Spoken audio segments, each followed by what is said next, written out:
অধিকৃত পশ্চিম তীরে ইসরায়েলি হামলায় অন্তত ৬ ফিলিস্তিনি নিহত। এবং মণিপুরের সহিংসতায় ২০০০ মানুষ বাস্তুচ্যুত, কাছাড়ে উচ্চ সতর্কতা।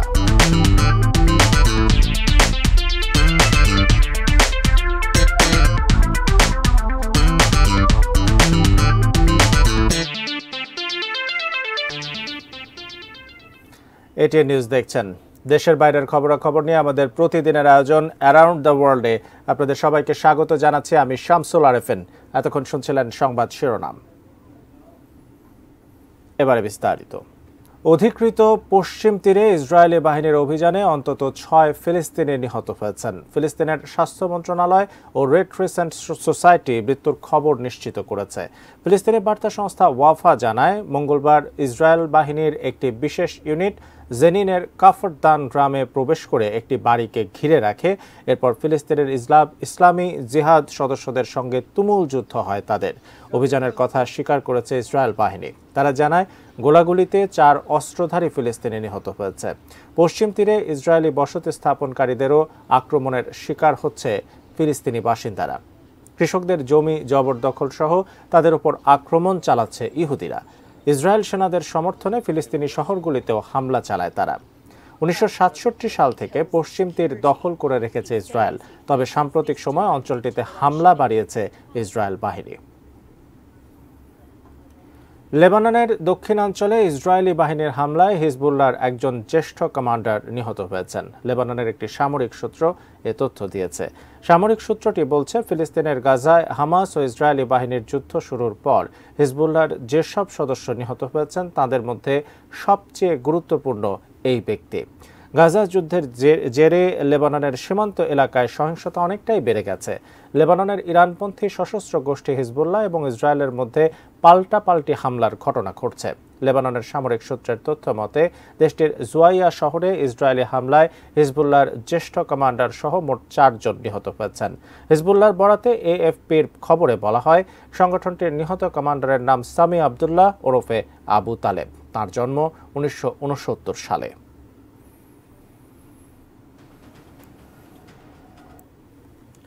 ভারতের সেনাবাহিনীর নতুন সেনাপ্রধান হিসেবে নিযুক্ত হয়েছেন লেফটেন্যান্ট জেনারেল উপেন্দ্র দ্বিবেদী। মঙ্গলবার পরবর্তী সেনাপ্রধান হিসেবে তার নাম ঘোষণা করে দেশটির কেন্দ্রীয় সরকার। আগামী ৩০ জুন থেকে নতুন সেনাপ্রধান হিসেবে দায়িত্ব পালন করবেন উপেন্দ্র দ্বিবেদী। চলতি বছরের ফেব্রুয়ারি থেকে ভারতের সেনাবাহিনীর vice chief of army staff পদে নিযুক্ত রয়েছেন তিনি। এর আগে ২০২২ সালের ফেব্রুয়ারি মাস থেকে চলতি বছরের ফেব্রুয়ারি পর্যন্ত জম্মু কাশ্মীর ও লাদাখে নর্দার্ন কমান্ডের general officer commanding in chief পদে কাজ করছেন তিনি। দেশের সেনাবাহিনীতে প্রায় ৪ দশক ধরে বিভিন্ন পদে গুরুত্বপূর্ণ ভূমিকা রেখেছেন উপেন্দ্র দ্বিবেদী। তার জন্ম ১৯৬৪ সালে। জম্মু ও কাশ্মীর রাইফেলস রেজিমেন্ট থেকে ১৯৮৪ সালে তিনি ভারতীয় সেনাবাহিনীতে কমিশন হয়েছিলেন। তিনি নতুন সেনাপ্রধানের দায়িত্ব নেওয়ার দিন অবসরে যাবেন বর্তমান সেনাপ্রধান মনোজ পাণ্ডে। ২০২২ সালের ৩০ এপ্রিল থেকে ভারতের সেনাপ্রধানের দায়িত্ব পালন করে আসছেন মনোজ পাণ্ডে। ভারতের উত্তর পূর্ব রাজ্য মণিপুরে নতুন করে সৃষ্ট সহিংসতায় জিবিরাম জেলা থেকে প্রায় ২০০০ মানুষ বাস্তুচ্যুত হয়েছে। এমন পরিস্থিতিতে প্রতিবেশী রাজ্য আসামের কাছাড় জেলায় উচ্চ সতর্কতা জারি করেছে নিরাপত্তা বাহিনী। নিজেদের বাড়িঘর হারানো এসব মানুষের ঠাঁই হয়েছে পার্শ্ববর্তী রাজ্য আসামের সাচার এলাকায়। ভারতীয় সংবাদ মাধ্যম ইন্ডিয়ান এক্সপ্রেস জানিয়েছে, উদ্ভূত পরিস্থিতিতে আসামের নিরাপত্তা বাহিনীকে সতর্ক অবস্থায় রাখা হয়েছে। পুলিশ জানিয়েছে, নিরাপত্তা ব্যবস্থা জোরদারের পাশাপাশি সেখানে বিশেষ কমান্ডো মোতায়েন করা হয়েছে। ভারতীয় সংবাদ মাধ্যম ইন্ডিয়া টাইমস জানিয়েছে, ঘটনার সূত্রপাত গত বছরের ৩ মে। কুকি ও মেইতেই গোষ্ঠীর মধ্যে জাতিগত সংঘাতকে কেন্দ্র করে উত্তপ্ত হয়ে ওঠে মণিপুর। একের পর এক হত্যাকাণ্ডের খবর সামনে আসে। ঘরছাড়া হয় অসংখ্য মানুষ। ২ নারীকে বিবস্ত্র করে ঘোরানোর ভিডিও প্রকাশ্যে আসার পর ভারত জুড়ে তোলপাড় শুরু হয়। অরুণাচল প্রদেশে চীন অধিকৃত ভূখণ্ডের ৩০টি জায়গার নতুন নামকরণের ঘোষণা দিয়েছে ভারত সরকার। অরুণাচল প্রদেশে চীনের নাম পরিবর্তনের বিরুদ্ধে ভারত চীনের তিব্বত স্বায়ত্তশাসিত অঞ্চলের অন্তত ৩০টি স্থানের নাম পরিবর্তন করার পরিকল্পনা নিয়েছে। ভারতীয় সেনাবাহিনীর তথ্য যুদ্ধ বিভাগ কর্তৃক নাম পরিবর্তনের তালিকা চূড়ান্ত করা হয়েছে এবং শীঘ্রই প্রকাশ করা হবে। স্থানগুলোর নতুন নামগুলি দেওয়ার জন্য ভারত ব্যাপক ঐতিহাসিক গবেষণা এবং স্থানীয় বাসিন্দাদের মতামত নিয়েছে, যারা অনেকেই চীনের দেয়া নামের ব্যাপারে তীব্র আপত্তি জানিয়ে আসছিলেন। অরুণাচলের এসব অধিকৃত ভূখণ্ডকে চীন জাংনান বা দক্ষিণ তিব্বত বলে থাকে। মার্চ মাসে চীন 11টি আবাসিক এলাকা, 12টি পর্বত, 4টি নদী, একটি হ্রদ, একটি পর্বত পাস এবং এক খণ্ড জমি সহ রাজ্যের প্রকৃত নিয়ন্ত্রণ রেখা বরাবর 30টি স্থানের নাম পরিবর্তন করে। বেইজিং অরুণাচল প্রদেশের বিভিন্ন স্থানের নাম পরিবর্তন করার পরে এই পদক্ষেপ নিল ভারত।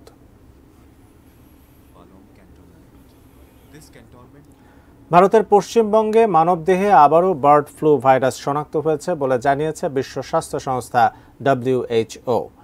এ নিয়ে দ্বিতীয়বারের দেশটিতে মানবদেহে শনাক্ত হলো বার্ড ফ্লু ভাইরাস। মঙ্গলবার 4 বছর বয়সী এক শিশুর শরীরে বার্ড ফ্লু ভাইরাস ধরা পড়ে। বিশ্ব স্বাস্থ্য সংস্থা WHO জানায়, গত ফেব্রুয়ারিতে শ্বাসকষ্ট, তীব্র জ্বর এবং আন্ত্রিক সমস্যা নিয়ে স্থানীয় একটি হাসপাতালে ভর্তি হয় শিশুটি। সে সময় তাকে নিবিড় পরিচর্যা কেন্দ্র ICUতে চিকিৎসা নিতে হয়েছিল। বাড়ির আশেপাশে হাঁস মুরগির সংস্পর্শে এসে শিশুটি এই ভাইরাসে আক্রান্ত হতে পারে বলে ধারণা করছে WHOর বিশেষজ্ঞরা। এ বিষয়ে তাৎক্ষণিকভাবে ভারতের স্বাস্থ্য মন্ত্রণালয়ের কোনো প্রতিক্রিয়া পাওয়া যায়নি।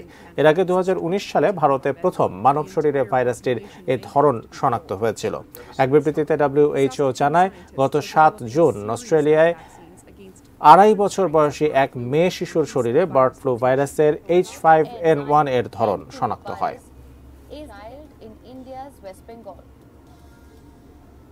The WHO said there are close to 20 licensed vaccines against the broader H5 strain of flu and one vaccine strain. ইউরোপে বাড়ছে ডেঙ্গুবাহী এডিস মশার বিস্তার। আগামী মাসের শেষ দিকে ফ্রান্সের রাজধানী প্যারিসে অলিম্পিক গেমস শুরু হতে চলেছে। তখন সারা বিশ্ব থেকে লাখ লাখ মানুষ প্যারিসে আসবেন। সে সময় ইউরোপ জুড়ে আরও দ্রুত মশার বিস্তার ঘটার উচ্চ ঝুঁকি রয়েছে বলে সতর্ক করেছে ECDC। ফ্রান্স, স্পেন, গ্রিস সহ ইউরোপের 13 দেশে বিশেষজ্ঞরা মশার এমন প্রজাতি শনাক্ত করেছেন যেগুলো ডেঙ্গু জ্বর, চিকুনগুনিয়া ও জিকা ভাইরাসের মতো রোগের বিস্তারের জন্য দায়ী।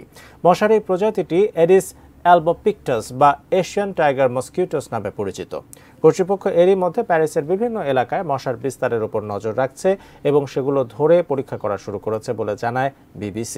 জলবায়ু পরিবর্তনের কারণে উপযুক্ত পরিবেশের সৃষ্টি হওয়ায় মশার এই প্রজাতিটি ইউরোপে ছড়িয়ে পড়ছে বলে জানায় European centre for disease prevention and control ECDC।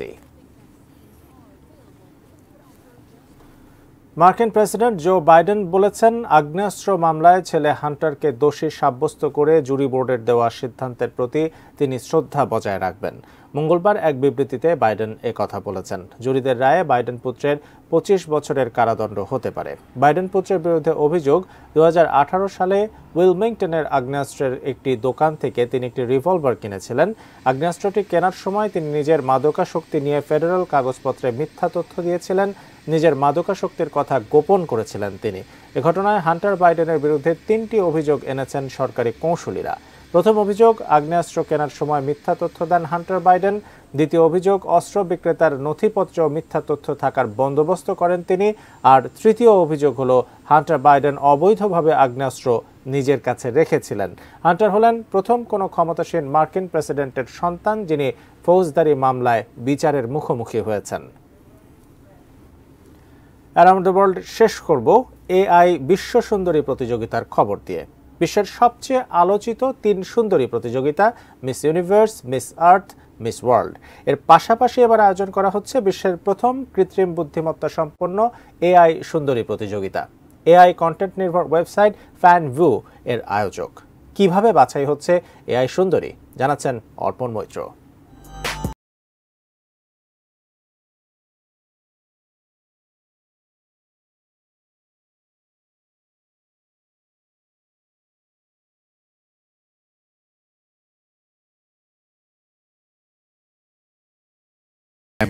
এ প্রতিযোগিতার নাম দেওয়া হয়েছে FanView world AI creator awards. Miss AI এর লড়াইয়েও 1,500 প্রতিযোগী। বাছাই পর্ব শেষে তালিকা সংক্ষিপ্ত হয়েছে শীর্ষ 10-এ। এ তালিকায় মরক্কোর কেনজা লাইলি, ভারতের জারা সতাভরির পাশাপাশি স্থান পেয়েছে বাংলাদেশি AI সুন্দরী এলিজা খানও। তার ক্রিয়েটর, ফ্যাশন ও racing product retail shop Onyx hub. Eliza Khan একজন জেন জি ফ্যাশনিস্তা, ভ্রমণে আগ্রহী। ইনস্টাগ্রামে এর অনুসারী 13,000। অন্যদিকে ভারতের এআই এর নাম জারা শাতাভারি, নারী স্বাস্থ্যের পরামর্শক। মূলত এআই সুন্দরীদের 3টি বিষয়ের উপর ভিত্তি করে বিচার করা হচ্ছে। সেগুলো হলো সৌন্দর্য, প্রযুক্তি ও সামাজিক যোগাযোগ মাধ্যমে উপস্থিতি। সৌন্দর্যের ক্ষেত্রে এআই মডেলের রূপ, তার ডিজাইন, পোশাক ইত্যাদি দেখা হবে। প্রযুক্তির ক্ষেত্রে দেখা হবে ক্রিয়েটরের দক্ষতা এবং কোন টুলের মাধ্যমে ক্রিয়েটর এ মডেল বানিয়েছেন। প্রযুক্তির ক্ষেত্রে প্রম্পট সবচেয়ে বড় ভূমিকা পালন করবে। বিচারকদের মধ্যে রয়েছেন 2জন মানুষ এবং 2জন AI influencer. Arpan Maitra, desk report, ATN news. শেষ করছি এই আয়োজন, তবে তার আগে এক নজরে অ্যারাউন্ড দ্য ওয়ার্ল্ড। অধিকৃত পশ্চিম তীরে ইসরায়েলি হামলায় অন্তত 6 ফিলিস্তিনি নিহত। মণিপুরের সহিংসতায় 2000 মানুষ বাস্তুচ্যুত, কাসারে উচ্চ সতর্কতা। পশ্চিমবঙ্গে শিশুর দেহে বার্ড ফ্লু শনাক্ত, বলছে বিশ্ব স্বাস্থ্য সংস্থা। এবং শুরু হচ্ছে বিশ্বের প্রথম এআই সুন্দরী প্রতিযোগিতা।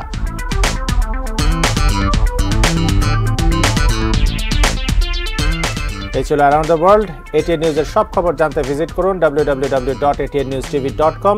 এছাড়া চোখ রাখুন এটিএন নিউজের ইউটিউব ও ফেসবুক পেজে। কাল আবারও দেখা হবে একই সময়। সে পর্যন্ত সঙ্গে থাকুন, দেখতে থাকুন এটিএন নিউজ।